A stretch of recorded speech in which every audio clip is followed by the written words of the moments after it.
संत महापुरुषों के विचारों, उनके भावों, उनके उपदेशों को समझना चाहिए और उसी का पालन करना चाहिए। वो जो विचार अपने प्रकट करते हैं, भाव प्रकट करते हैं, उपदेश देते हैं, उसका पालन करना सबसे बड़ी सेवा है। अगर ये सेवा नहीं हो रही तो भोजन दे दिया, वस्त्र दे दिया, और भी ये कोई खास सेवा नहीं। उनकी आज्ञा का उल्लंघन कर दिया और उनको रबड़ी पवा रहे हो तो सच्चे संतों को ये अच्छा नहीं लगेगा। आप कुछ और नहीं कर रहे, बस उनकी जो आज्ञा है उसी आज्ञा पे चल रहे हैं, इतने में ही वो प्रसन्न हो जाएंगे। क्या सच्चे संत में श्रद्धा होने पर ही उनके संपर्क से लाभ होगा?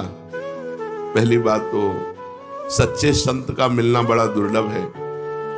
गीता में भगवान कहते हैं, वासुदेवा सर्वमित सा महात्मा सुदुर्लभा। जो पूरे जगत में भगवान वासुदेव को देख रहा है वो महात्मा बड़ा दुर्लभ है। अब बड़ी खींचतानी समाज में चलती है। कोई किसी संप्रदाय के संत की खींचातानी कर रहा है, कोई किसी की कर रहा है, कोई किसी की कर रहा है, और उनकी जिनकी खींचातानी की जा रही, उनके पक्ष की उनकी कर रहे हैं। अब दोनों की सुन के लगता है सत्य कौन है? सा महात्मा सुदुर्लभा, जो सब जगह एक भगवान को देखता है। ये ऐचा घसीटी, एक दूसरे की निंदा, कलयुग का बहुत बड़ा प्रभाव बढ़ रहा है। किसी भी प्राणी के अंदर यदि एक बात आ गई कि वो परमात्मा सर्वत्र विराजमान है और वो भजन कर रहा है, तो वासुदेवा सर्वमित सा महात्मा, भगवान उसको महात्मा कहते हैं। सा महात्मा सुदुर्लभा। किसी संत का अनादर किसी संत की वाणी के द्वारा मुझे तो समझ में नहीं आता। भगवान ने संत की परिभाषा बताई है, सा महात्मा वो महात्मा है जो वासुदेवा सर्वमिति। तो हम सबसे प्रार्थना करना चाहते हैं, यदि आप अपना परमार्थ बचाना चाहते हो, भगवान के मार्ग में अग्रसर होना चाहते हो, तो किसी की भी निंदा मत कीजिए। किसी की भी निंदा अगर करोगे तो आपका परमार्थ रुक जाएगा, आपका परमार्थ रुक जाएगा। जो दूसरों का हित कर रहे हैं, जो निर्विकार हैं, हम लोग पाषाण से भी भगवान प्रकट करने वाले हैं। हम सनातन धर्मावलंबी पत्थर से भी भगवान प्रकट कर लेते हैं। तो फिर जिसने हमारे भगवान को भजा, उनकी हम चरण वंदना क्यों नहीं करते? जो भगवान को भजे, भगवान को हमारा सर झुकना चाहिए। हम ये नहीं कहते कि तुम वहां जाओ, लेकिन उनका नाम आते ही आदर के सहित हम निंदा किसी। एक बार कोई राम बोले तो तुलसीदास जी कहते हैं, तुलसी जाके मुख से धो क्यों निकसत राम, ताके पग की पग तली मोरे तन की चाम। और वो राम को भजकर राममय हो गए। आप क्या समझते हो? थोड़ा सा आप धार्मिक बुद्धि को अध्यात्म में जोड़िए। अध्यात्म का तात्पर्य सर्वत्र विराजमान परमात्मा में एकाकार बुद्धि, तो आपको समझ में आ जाएगा। अरे क्रूर पापी में भी भगवान देखना है, फिर जो भगवानमय हो गए हैं उनकी निंदा स्थिति। तो ये जो संतों की निंदा करते हैं, ये अपनी मानसिकता को दिखाते हैं। तो हम सबको चाहिए, सत्संगियों को, कभी भी किसी भी संप्रदाय के किसी भी संत की निंदा नहीं करेंगे। कोई भी जो भगवान को प्राप्त होता है वो उसी धरा को पहुंच जाता है, चाहे जहां से चले वो वहीं परमात्मा को प्राप्त हो जाता है।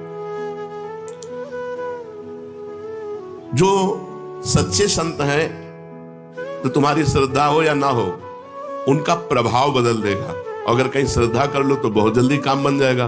पर श्रद्धा ना करने से, जैसे आप सोए हुए हो, सूर्योदय हो गया है पर आपको भान नहीं है, पर जब आंख खुलेगी तब आपको सूर्य का प्रकाश दिखाई देगा।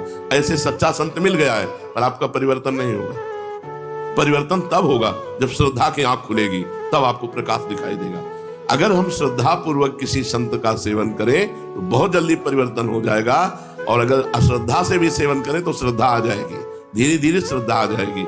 पर किसी संत की बाहरी परिवेश से हम किसी संत की आंतरिक स्थिति को नहीं जान सकते।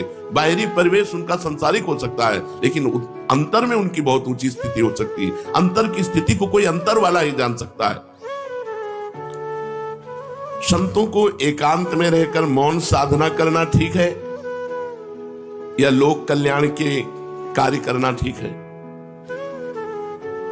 एक महात्मा परम सिद्ध शक्ति संपन्न एकांत में रहता है, लेकिन वहीं से जगत का मंगल करता है। सर्वे भवन्तु सुखिनः, सर्वे सन्तु निरामयाः, सर्वे भद्राणि पश्यन्तु मा कश्चित् दुःखभाग् भवेत्। उसकी इतनी जोर की ऊर्जा शक्ति होती है पूरे संसार के कल्याण करने के लिए। उनके शरीर से परमाणु निकलकर जगत मंगल करते रहते हैं। अगर ऐसे संत ना होते ना तो जितना पापाचरण हो रहा है ना तो भस्म हो जाए।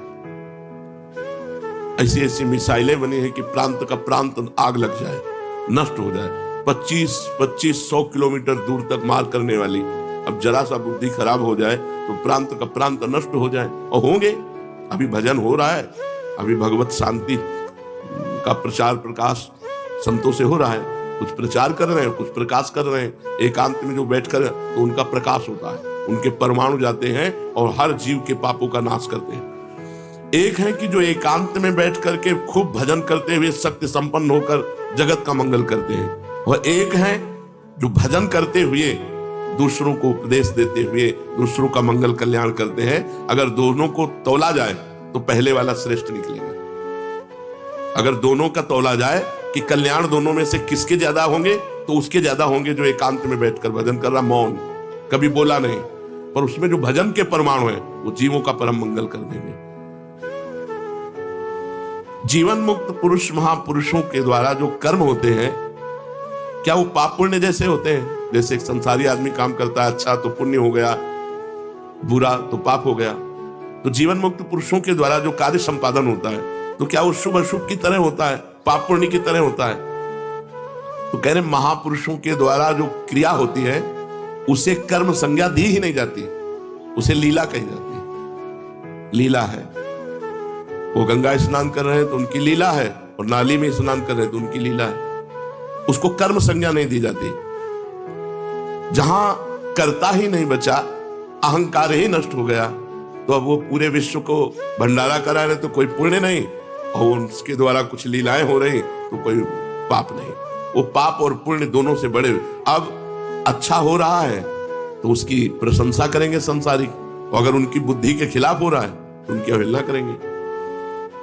जो सिद्ध संत होते हैं, देखो इसी में परीक्षित जी को संशय हो गया था कि धर्म के लिए भगवान ने अवतार लिया, रात्रि में एकांत में गोपिकाओं को बुला करके रास करना, ये क्या धर्म के विरुद्ध नहीं हुआ? परीक्षित जी के इसी प्रश्न से रास का विश्राम कर दिया कि ये तो, जबकि परीक्षित जी लोक संग्रह के लिए प्रश्न, तब उन्होंने कहा कि जो भगवान शंकर जैसे हैं, वो विष का पान किया, दूसरा पान करे तो मर जाएगा। ऐसे ही जो महापुरुष है वो जो कर रहे हैं वो हमें नहीं करना, वो जो उपदेश कर रहे हैं और उपदेश से जो उनके आचरण मिले वो करना बकाया नहीं करना। वो महापुरुष है, उनकी लीला है, वो क्या कर रहे हैं। तो क्या महापुरुषों के द्वारा पापाचरण भी होता है क्या?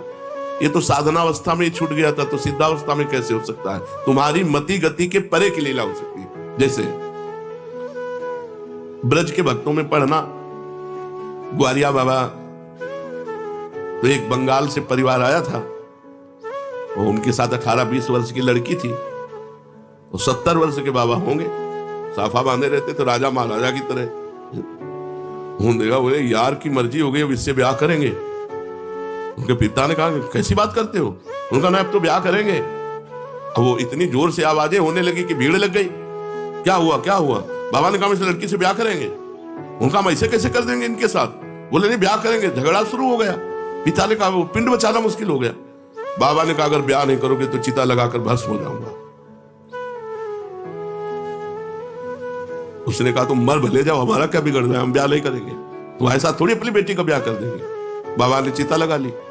ब्रजवासियों ने कहा हाथ जोड़ के कहता हूं तुम हाँ कह दो, अगर ब्याह कर लेंगे तो जो कहोगे वो हम हार जाएंगे। बिल्कुल नहीं होगा ब्याह, तुम हाँ केवल कह दो। उसको बहुत समझाया, बंगाल से आया था। तो उसने कहा बाबा ब्याह कर लो, हम राजी हो गए। बोले अच्छा चलो चिता में नहीं बैठेंगे। यार की मर्जी नहीं है, नहीं ब्याह नहीं करेंगे। और चल दी। अब आप बताओ क्या सोचोगे आप? तो सिद्ध पुरुषों की कुछ ऐसी लीलाएं होती हैं जिनको समझ पाना बहुत कठिन होता है, बहुत कठिन होता है।